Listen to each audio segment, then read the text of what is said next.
Hak khat artarik ujemang hajar husau ka Mount Calvary Parish Harambrai kala Rakhe ka Sngi jo ka jingki uji su shabneng dagi program baper.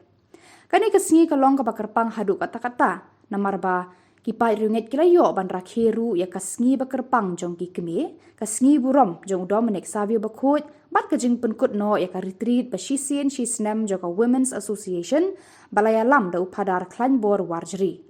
Ya kamas Bakhuid lapan mentad upadar Gilbert Jelboy SDB, haka jing senran lang upadar Khubor warjri SDB, bad upadar Alexius Dekar SDB. Ki Samla ki lapan long ki program baper kum ka jing ruai, jing syar, bad ka drama lengkot, kabayadai bad ka jing im jong Dominic Savio Bakhuid. Ki kena Sunday School ki la ai Burom, ya ki keme lengba ka jing syar, kublai ko Maria. Ki jingkran na kinong lam jo ki Samla kala ai mensie me ki Peit ublei bakin Burom me ki kme ki kpa bat pan bod ru ya ki jing hikai jo Dominic Savio Bakhuid.